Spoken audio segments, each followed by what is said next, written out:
The inheritance letter arrived 3 days after my grandfather's funeral. $2 million, his final gesture of love after raising me, when Mom walked out.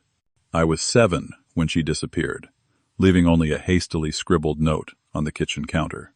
23 years of silence followed. Now, suddenly she is back in my life with teary apologies and a suspicious husband hovering behind her shoulder. I did not expect forgiveness to be so complicated, or that my mother's return would threaten the only financial security I have ever known. Before I continue this story, let me know where you are watching from. Hit that like and subscribe button. Trust me, you will want to see how I handled this family ambush. My childhood in Ridgefield, Connecticut had been simple but happy until that day. Every Sunday morning, Mom and I would make blueberry pancakes together. She would let me stir the batter while she told stories about my dad who died serving overseas when I was only 3. Those mornings in our small kitchen, sunlight streaming through the windows, gave me a sense of security that only a 7-year-old could believe would last forever. Tuesday, October 12th was ordinary. I rode the bus home from 2nd grade, excited to show Mom the perfect spelling test I had aced. The house was quiet when I let myself in with the key hidden under the garden gnome. No TV noise, no smell of dinner starting. Just silence. "Mom," I called out, dropping my backpack in the hallway. No answer.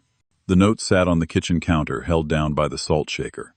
Her handwriting, usually careful, looked rushed and shaky. "I cannot do this anymore. I am sorry. Take care of yourself until your grandfather gets here." That was it. No explanation. No "I love you." Just 12 words that collapsed my entire world. I sat at the kitchen table until darkness fell, not knowing what to do. Eventually I found Grandpa Harold's number in Mom's address book and called him, my voice small and confused. She left Grandpa. Mom left me. Grandpa Harold arrived from Boston before midnight. I remember the sound of his dress shoes on our porch and the way his face, usually stern behind his professor's glasses, crumpled when he saw me sitting alone in the dim kitchen, still wearing my school clothes, having eaten nothing but crackers. "Joel, my boy," he said, kneeling despite his arthritis to look me in the eyes. "I am here now." Those first weeks were awkward. Harold was 67, a retired literature professor who had lived alone since Grandma died years earlier. He did not know how to talk to a child, and I was too numb to make it easier. We ate silent dinners of overcooked spaghetti and sandwiches, with the crusts carefully cut off, his best attempt at making food appealing to a kid. The first time I cried for my mother 2 weeks after she left, Harold sat beside me on my bed, patting my back with hesitant tenderness. "Sometimes people break in ways we cannot understand, Joel," he said quietly. "Your mother always had a fragility to her, even as a girl. But her leaving is not about you. You must know that." Harold reorganized his entire retirement around me. He sold his Boston apartment and moved permanently into our house. He learned to cook proper meals, attended parent-teacher conferences, and figured out how to braid my baseball uniform. What he lacked in natural parenting instincts, he made up for in steady, unwavering commitment. On my 8th birthday, with no word from Mom, Harold created a new tradition. He took me fishing at dawn, on the lake outside town, just the two of us, with thermoses of hot chocolate. As the sun rose, turning the water gold, he handed me a small wrapped package. "Every man needs a good pocket knife," he said as I unwrapped the wooden-handled knife. "I will teach you to carve like my father taught me." Those fishing trips became our special time. Harold taught me to whittle wood, starting with simple shapes and progressing to more complex figures. By the time I was 12, I had created a collection of wooden animals that sat proudly on my shelf. Each one represented hours of Harold's patient guidance. We tried to find my mother. Harold hired a private investigator who discovered she had first gone to New York, then disappeared entirely. We sent letters to her last known addresses that returned unopened. On my 10th birthday, I recorded a message begging her to call just once. Nothing. By 13, I stopped asking about her. Harold never pushed but kept a folder in his desk drawer with any information he gathered. I pretended not to notice when he made quiet phone calls about Amanda sightings that never panned out. High school brought its own challenges. Making friends was difficult. I kept people at arm's length, afraid they would disappear too. My first girlfriend, Stephanie, broke up with me after 3 months, because in her words, "You never really let anyone in, Joel."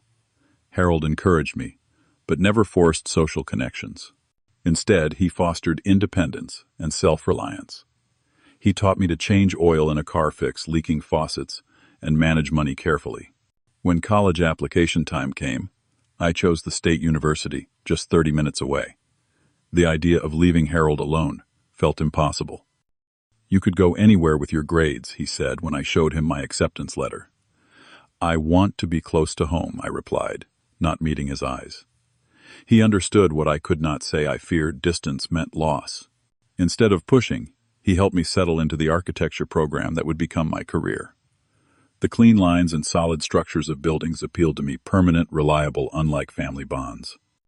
My 20s passed in a pattern of academic success, career advancement at a respected Boston firm, and a series of relationships that inevitably collapsed when commitment deepened. Harold watched with quiet concern as I dated women for exactly long enough to feel comfortable before finding reasons to end things. Tara came closest to breaking the pattern. Smart, patient, with a laugh that made everyone in the room feel warmer, she understood my hesitation and gave me space. For 2 years, we built something that felt almost secure. Then she mentioned wanting children someday. "I cannot do that," I told her over dinner in our favorite restaurant. "I will not risk passing on whatever made my mother leave." "Joel," she said gently, "you are not your mother." But I could not believe her. 2 weeks later, she moved out, and I convinced myself it was inevitable. Harold never criticized these decisions directly. Instead, during our Sunday dinners, he would casually mention former students who had overcome difficult childhoods to build happy families. He lent me books about resilience and healing. His message was clear, but never forced. Your past does not determine your future. At 30, I had established myself as a respected architect, specializing in sustainable community buildings, bought a small house 20 minutes from Harold's, and maintained a tight circle of 3 close friends who accepted my boundaries. Life was stable, if not deeply connected, until Harold got sick. The diagnosis came suddenly: pancreatic cancer, already at stage 4. Harold, now 89, received the news with the same stoic calm he had approached every challenge in life. "Well, I suppose it had to be something eventually," he said as we sat in the sterile consultation room, the young doctor looking between us with practiced sympathy. "There are treatment options," the doctor explained, but his tone betrayed the reality. Months, not years. That night, sitting in Harold's living room, the same room where I had done homework, built model planes, and gradually healed from abandonment, I made my decision. "I am moving back in," I told him. "Just temporarily." Harold adjusted his glasses, his hands now perpetually cold and slightly trembling. "That is not necessary, Joel. I can manage. I am not asking," I replied, my voice breaking despite my efforts. "You took care of me. Let me do this." The next morning, I arranged a 6-month leave of absence from my firm. By evening, I had moved essential belongings into my old bedroom, now Harold's home office. The transformation from independent professional to caregiver happened overnight. The next 4 months became a blur of hospital visits, medication schedules, and quiet nights watching classic films Harold had always wanted to show me.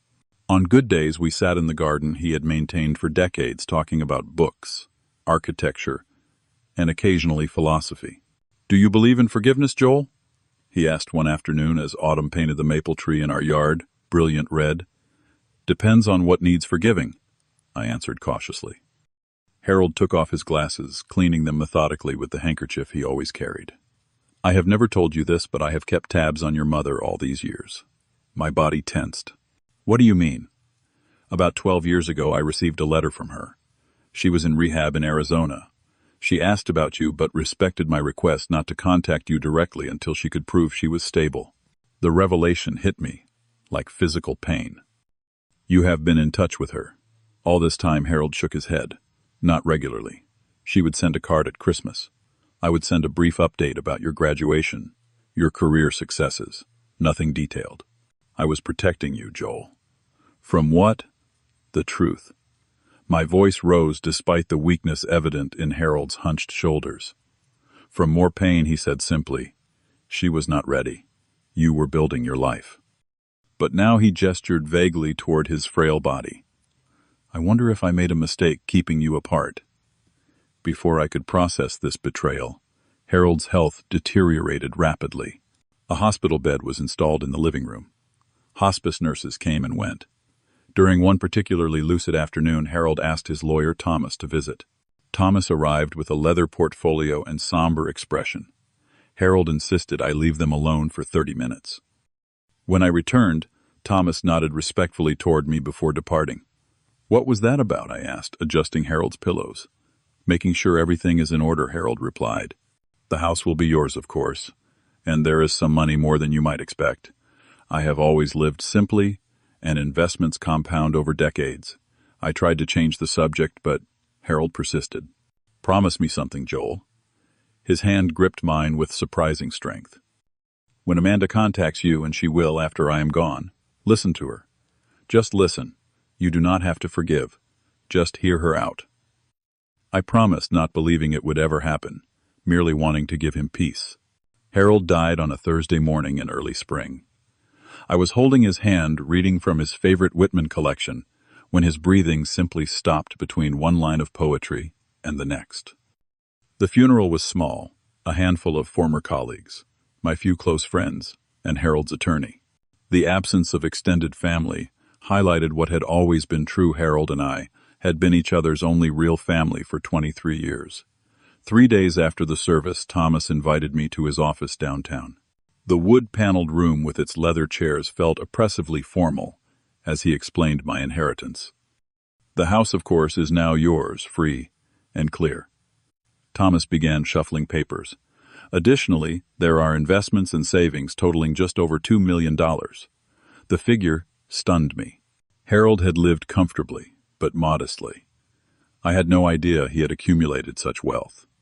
Professor Taylor was quite savvy with his university retirement fund," Thomas explained, noting my surprise. "And he was disciplined about saving specifically for you." Thomas handed me a sealed envelope with my name written in Harold's precise handwriting. I opened it later that evening, sitting in Harold's study surrounded by his books. "Joel," the letter began.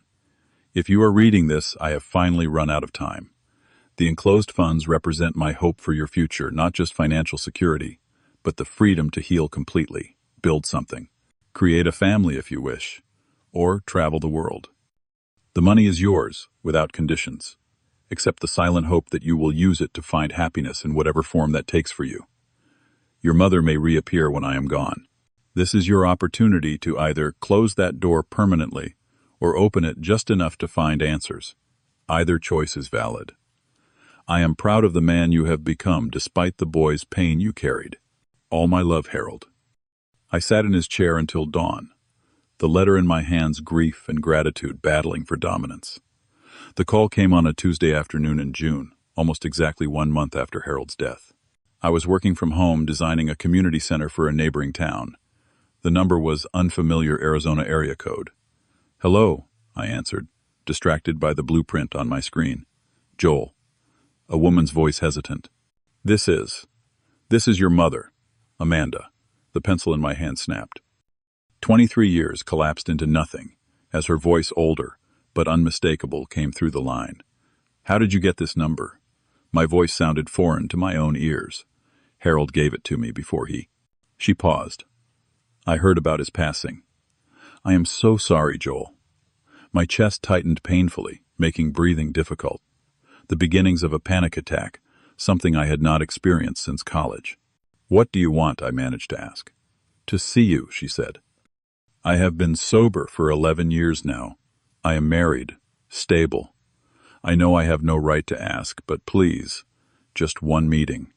I nearly hung up, but Harold's letter sat in my desk drawer, his final request echoing in my mind. "Just listen." "Fine," I said coldly. "The coffee house on Main Street. Tomorrow at 10. Public place, short meeting." After hanging up, I called my friend Daniel, who had stood beside me at Harold's funeral. She called, my mother. Daniel, who knew my entire history, simply said, "Want me to sit at another table? Keep watch." "Yes," I answered, grateful for the offer. The next morning I arrived at the coffee shop, 20 minutes early, choosing a table near the door, with clear sight lines to all entrances. Daniel arrived 5 minutes later, nodding to me before sitting at the opposite side of the room, opening a laptop as cover. At precisely 10 o'clock she walked in. Amanda Taylor, now 50 years old, looked nothing like the mother in my memories. Her once dark hair was now streaked with gray, cut in a practical shoulder-length style. She had gained weight, her face fuller, but lined with evidence of difficult years. Behind her came a man approximately 60, with thinning gray hair and an expensive watch that seemed at odds with his otherwise unremarkable appearance. "Joel," she said, her voice breaking as she approached. She made an aborted motion as if to hug me before reading my rigid posture and sitting instead. "This is my husband, Frank," she said, gesturing to the man who pulled out a chair and sat uncomfortably close to my mother. "Thank you for agreeing to meet, Frank," said, extending a hand I reluctantly shook. His grip was too firm, his smile not reaching his eyes. Amanda wiped tears with a tissue she pulled from her purse. "You look so much like your father now. Same jawline, same eyes." "I would not know," I replied. "I only had Harold." She flinched. "Joel, I know nothing I can say will make up for leaving. I was sick, depression, addiction. After your father died, I started taking pills, then drinking to help with the pills.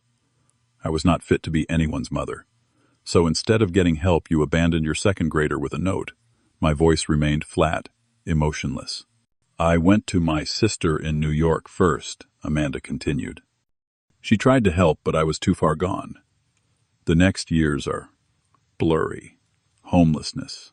Worse things." She looked down. "I ended up in a rehab center in Arizona, 11 years ago. That is where I met Frank. He was my counselor." Frank nodded, placing his hand over Amanda's. "Your mother has worked incredibly hard to rebuild her life. Getting sober, staying sober. We married 8 years ago." The conversation continued awkwardly. Amanda asking careful questions about my life, my career. I provided minimal answers, watching Frank's eyes narrow slightly at each deflection.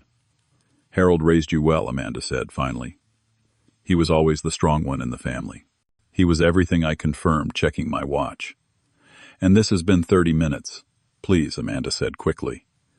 "Could we meet again, maybe for lunch later this week?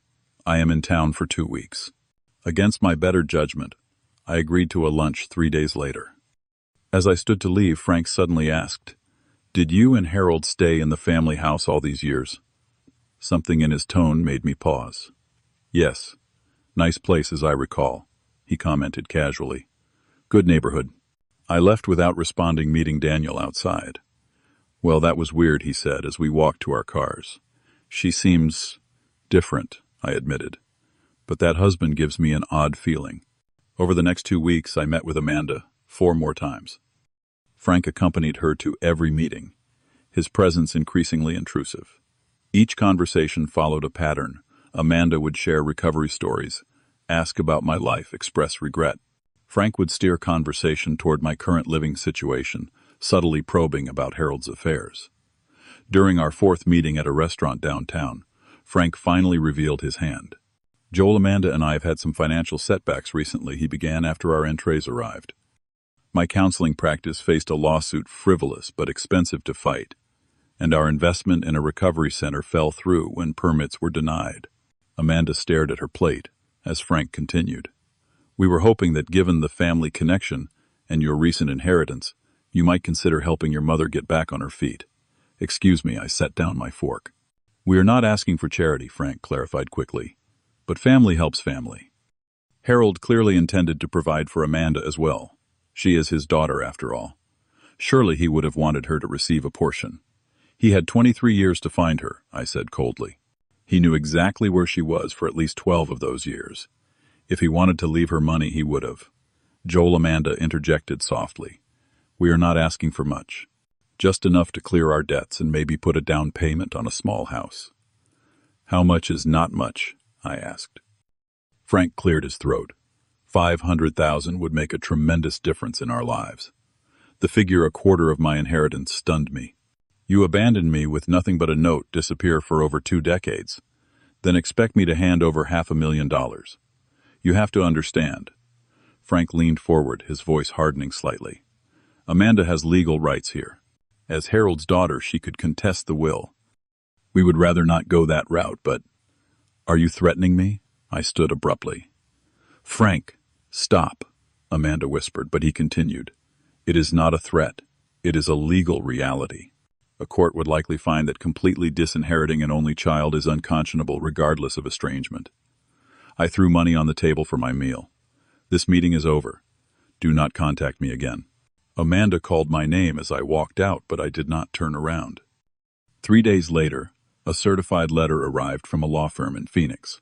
It outlined their intent to contest Harold's will on behalf of Amanda Taylor Morrison, citing undue influence and lack of testamentary capacity given Harold's illness when the will was finalized.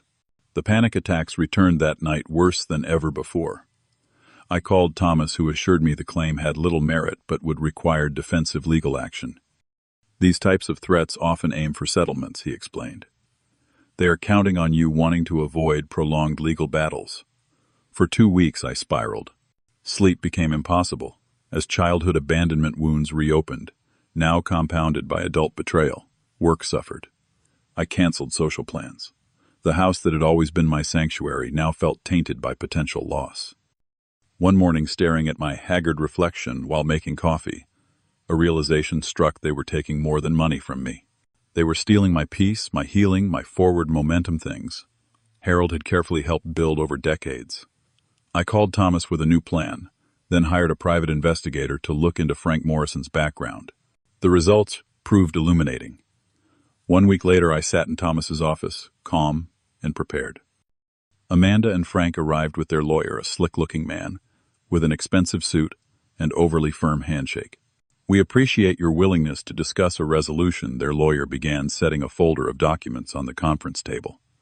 "Actually," I interrupted, "I called this meeting to present my own resolution." I nodded to Thomas, who distributed copies of a document containing the private investigator's findings. Frank's face paled visibly as he scanned the pages. "Frank Morrison," I said calmly, "has been involved in 3 previous inheritance disputes involving former patients or their families. 2 resulted in settlements.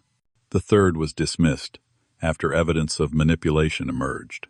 He was sanctioned by the Arizona Counseling Board in 2016 for inappropriate financial relationships with clients, but retained his license on probationary status."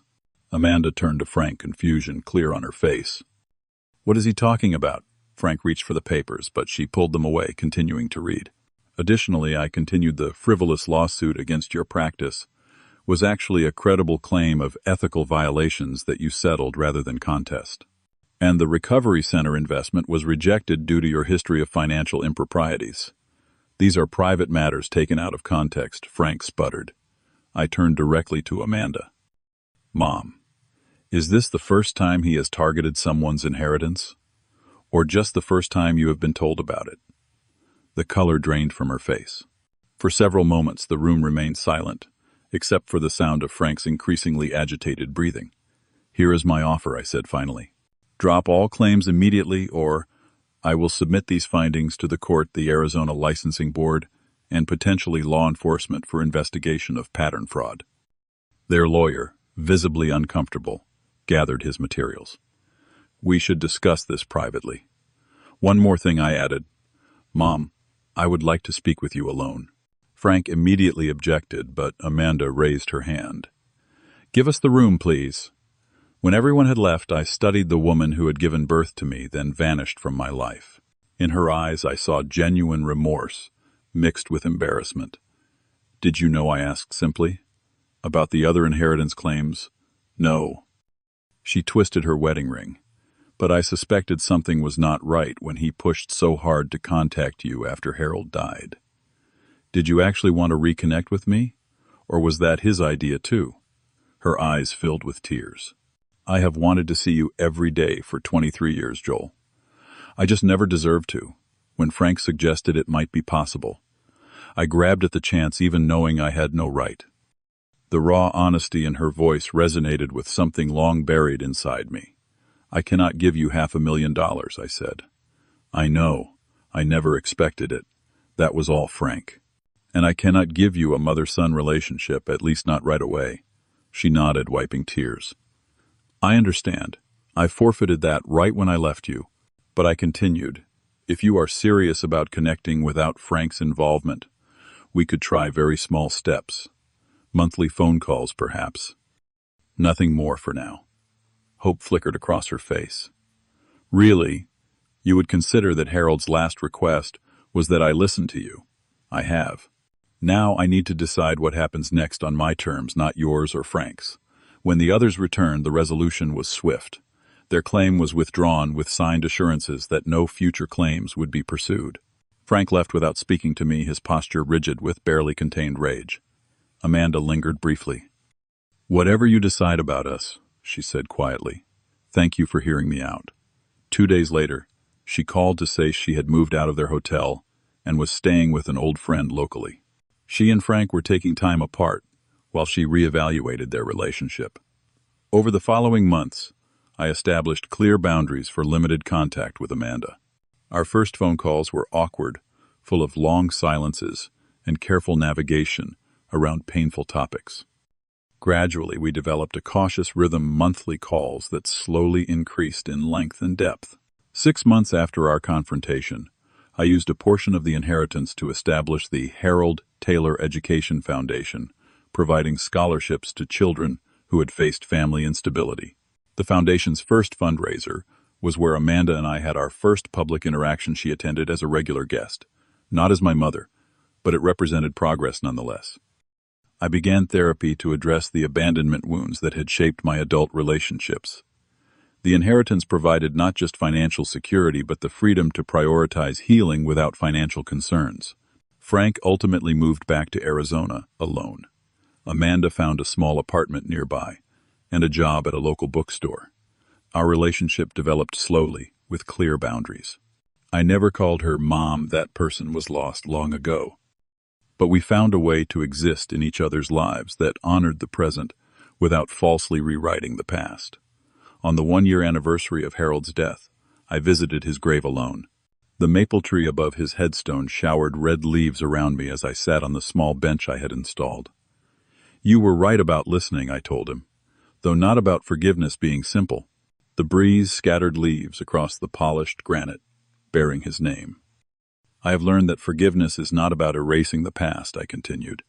"It is about preventing it from controlling my future. The money you left gave me financial security, but your love gave me the foundation to handle everything else." I placed a small carved wooden fox, the last project we had started together, and I had finished alone at the base of his headstone. "I am choosing my own family now," I said. "Some are blood, like Amanda, with careful boundaries. Others are chosen, like Daniel and Sarah. But I am no longer afraid to build those connections." Before leaving, I brushed my fingers across his name. "The greatest inheritance was never about money. It was the resilience you taught me, the unconditional love you showed me, and the example you set of what family should truly be." Has someone from your past ever returned with suspicious motives? Share your story in the comments below. If this resonated with you, please hit that subscribe button and like this video. Your support helps me continue sharing these life lessons that took me years to learn. Remember, family is not just about blood. It is about who stands by you when you need them most. Thank you for listening, and I will see you in the next video.